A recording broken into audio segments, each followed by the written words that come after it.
Donc, quand on arrive à la deuxième mesure que l'on voit là, une fois qu'on a fait, on voit cette petite barre là, cette petite barre ici, et puis là qu'on a sur la portée. Qu'est-ce que ça veut dire? En fait, c'est un slide. Un slide, c'est quoi? Un slide en anglais, c'est glisser. C'est un glisser qu'on va faire de la... alors, sur la tablature, on est du 0. Si on écoutait, enfin si on faisait vraiment ce qui est marqué sur la tablature, il faudrait presque partir de là, du silet là, de tête pour aller jusqu'ici. En réalité, sur une tablature, on ne met pas forcément tout. En réalité, on va démarrer de la case 2, c'est ce qui est le plus facile. Donc, si vous respectez... Alors moi, je ne joue pas forcément le doigté de 2 sur la case de sol. Ici, on a un La. Là, la note, c'est un La. Ici, on a un La. Et c'est vrai qu'à l'oreille, en fait, quand on écoute le morceau, on n'entend pas forcément qu'il joue, en tout cas à mon oreille, on n'entend pas forcément qu'il joue les 2 notes. Peut-être, hein, voilà. Maintenant, sur les tablatures, on trouve... en fait, il y a tellement de variations de tablatures en fonction de ce que entendent chaque musicien qui transcrive la musique, que voilà, c'est assez difficile de savoir quelle est la réalité, et en vrai on s'en fout un peu. Tant que l'esprit du morceau est là, c'est le principal. Donc, on va donc jouer les 2 notes en même temps, puis plaquer le majeur sur la deuxième case de la corde de La, puis faire ce slide jusqu'à la 8e case, voilà, puis revenir sur la 7e case. Donc là évidemment c'est au ralenti, hein, on n'entend pas du tout le bout de morceau qu'il faudrait. Donc si je veux le faire de manière naturelle, voilà. Donc on est vraiment... Donc quand on plaque le majeur ici, on va jouer la note avant de slider. Vous voyez?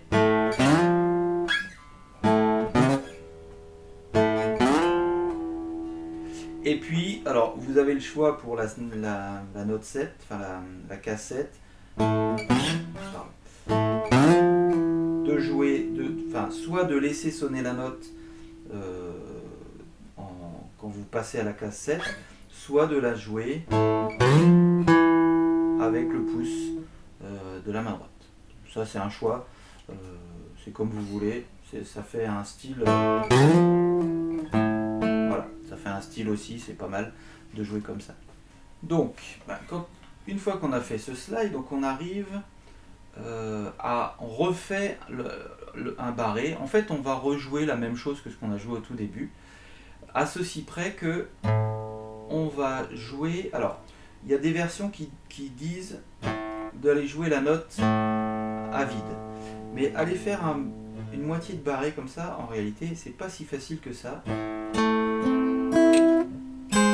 Pour ensuite aller faire la même chose que tout à l'heure. Hein.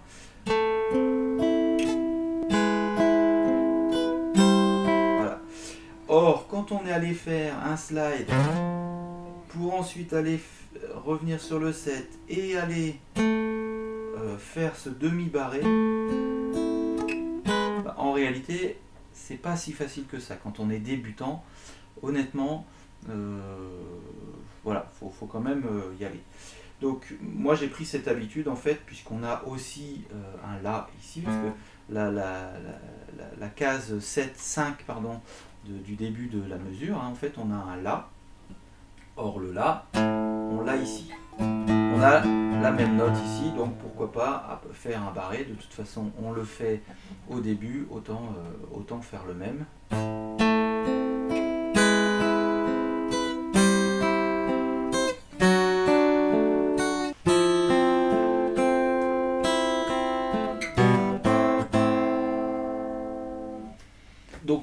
vous avez vu que c'est vraiment la même chose, que la même partie que le début du morceau. Donc je ne vais pas revenir là-dessus. Il y a deux choses sur lesquelles je vais quand même revenir. Cette note-là, une noire pointée, qu'est-ce que c'est? C'est une noire, c'est un temps. Une noire pointée, en fait, on met la moitié d'un temps en plus.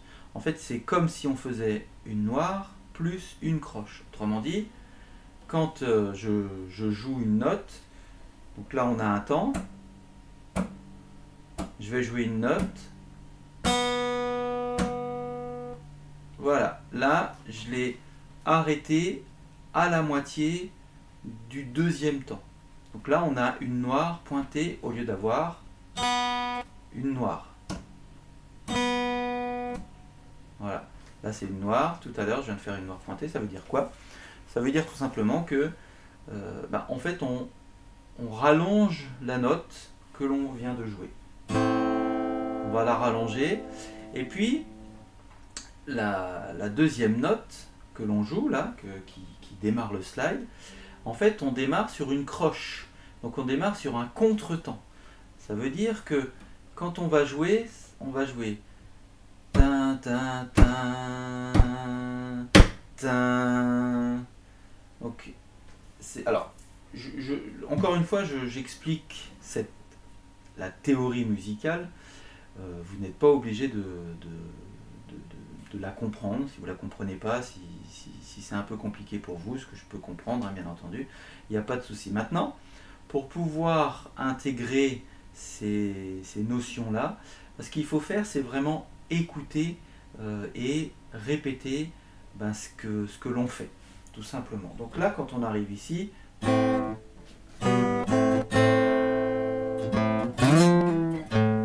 voilà. Et quand si vous tapez du pied ou si vous avez un métronome, en fait, quand vous recommencez à la mesure suivante, quand on redémarre en fait cette partie-là, en fait, vous devez impérativement être au temps et pas en contre-temps. Et donc la fin de la deuxième partie, on a la même chose, mais cette fois-ci on a deux temps. Donc c'est un peu plus simple, deux temps, 1, 2, et puis on va recommencer à jouer l'arpège. Et puis on va voir ce que c'est que cet arpège là. Il y a vraiment, pour le coup, en termes de rythmique, rien de compliqué. 1, 2, voilà, tout simplement. Donc, vous avez vu ce début de partie là. Alors là, il y a 0, donc l'accord de La, deuxième case. On va voir la suite, où on arrive en 3. Alors qu'est-ce qu'on a ici comme accord? On a tout simplement un Do, que vous pouvez très bien compléter, hein. On ne va pas jouer la totalité.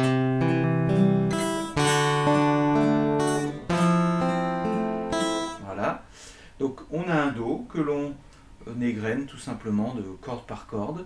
Donc l'accord de La, l'accord de Ré, l'accord de Sol, puis la corde de Mi, pour ensuite aller faire un Ré majeur. Donc on va jouer en même temps l'accord de Mi et puis l'accord de Ré, puis l'accord de Si, l'accord de Sol, l'accord de Mi de nouveau. Donc pour le doigté de la main droite, hein, on va faire pouce-pouce parce que une base un peu en guitare, c'est que les trois cordes graves là, Mi, La, Ré, en fait on les réserve au pouce. C'est pas toujours vrai, il y a quelques exceptions, mais la plupart du temps on essaye de voilà. Donc pouce, pouce, index, majeur, pouce, index, annulaire, annulaire de nouveau, même si vous pourriez tout à fait faire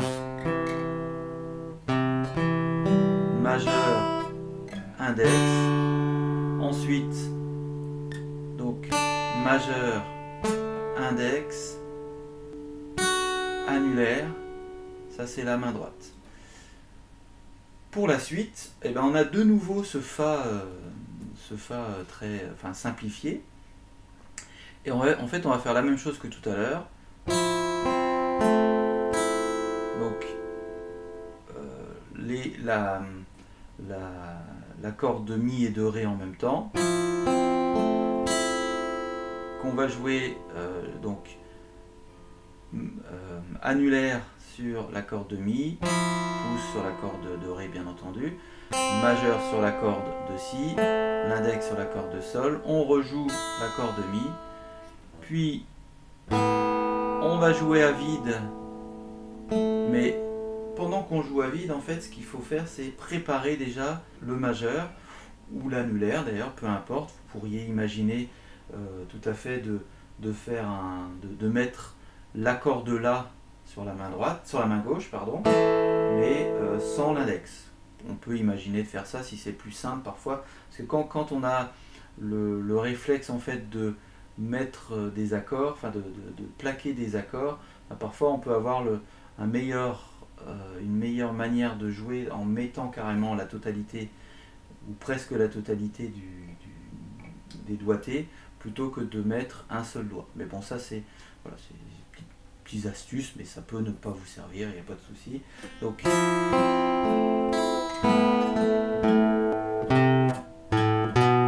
et puis on va recommencer, etc.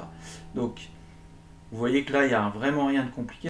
Donc pour la suite, tout simplement on va cette fois-ci plaquer la totalité de l'accord, parce qu'on va jouer l'accord de Si donc, en même temps que l'accord de La.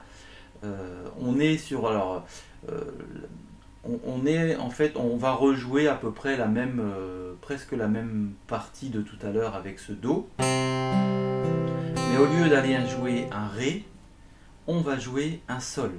Donc c'est normalement donc le Sol on va le faire avec le majeur là sur la deuxième case, mais là en l'occurrence on n'en a pas forcément besoin, donc on va jouer donc pour la main droite. En fait c'est toujours la même chose, hein. On est sur pouce et l'annulaire, puis majeur, index, puis de nouveau annulaire sur les cordes de Mi, Si et Sol. Donc quand on est là,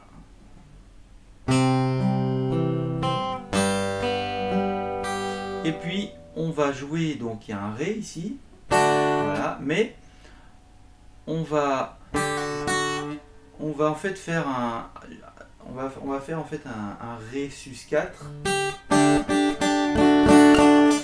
mais évidemment on va pas jouer la totalité de l'accord. On va faire donc d'abord avec l'auriculaire, on va jouer donc la corde de Mi et la corde de Ré, puis l'auriculaire lui va arracher la corde, jouer la corde, c'est l'auriculaire qui va faire le son.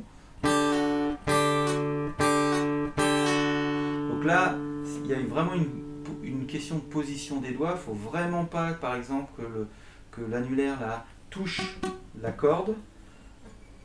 Il ne faut vraiment pas que l'annulaire touche la corde, parce que sinon, qu'est-ce qui va se passer? Voilà. Là, on ne va pas entendre le son. Donc, il faut vraiment que la corde soit vraiment bien libre. Donc ça, c'est un petit exercice. C'est ce que je vous disais au début, hein. Moi, je dis souvent que ce morceau est pour des débutants. C'est quand même pour des débutants un peu avancés, parce qu'il y a des petites positions, des petites techniques comme ça qui ne sont pas forcément si faciles que ça. Donc, quand vous avez joué ça, vous jouez la totalité de l'accord, donc de l'accord de Ré à l'accord de Mi, vous allez le jouer 2 fois. Et vous allez laisser sonner 2 temps. Alors pareil, un petit peu de théorie musicale, vous voyez ici que vous avez 2 barres là sur au début de la deuxième mesure. C'est quoi? C'est une double croche. Alors, pas trop insister là-dessus, mais une double croche, en gros, c'est la moitié d'une croche, donc le quart d'une noire. Bon, voilà. En fait, ce qu'il faut surtout, en fait, c'est entendre ce qu'on joue. En fait, on va jouer un peu plus vite, en fait. C'est un peu ça, même si c'est pas du tout normalement une question de vitesse. Il faut vraiment faire attention à ça, mais bon, pour faciliter un peu la compréhension, en fait, on va jouer un petit peu plus vite cette partie-là pour respecter cette double croche. Donc, et puis pareil, vous avez de nouveau une blanche. Pour rejouer, en fait, on va rejouer exactement la même partie. On va rejouer cette même partie, donc.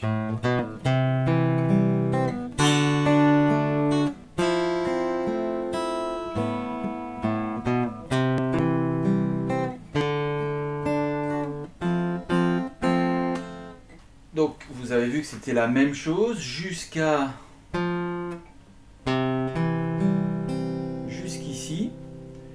Et ce qui va changer, c'est que cette fois-ci, on va faire un Ré, mais non pas comme pour la première partie de cette manière-là, mais par contre, on va le faire comme pour le Do du début, c'est-à-dire un aller,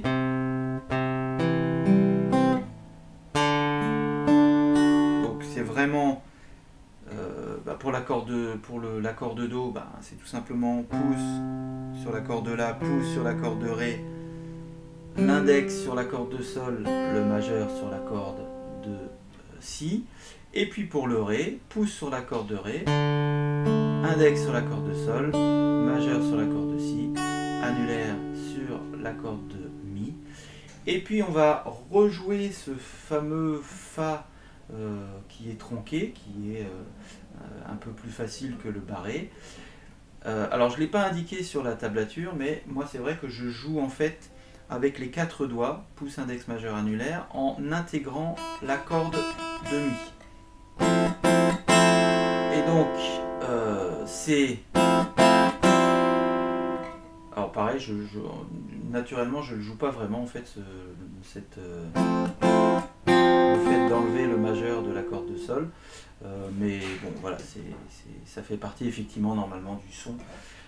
Moi j'ai pris des habitudes avec ce morceau, ça fait quand même 30 ans que je le joue, donc c'est vrai que j'ai pris quelques habitudes. Bon, tant pis, c'est pas très grave, tant qu'on garde la philosophie du morceau, c'est ça, pour moi c'est ça, vraiment ça le principal.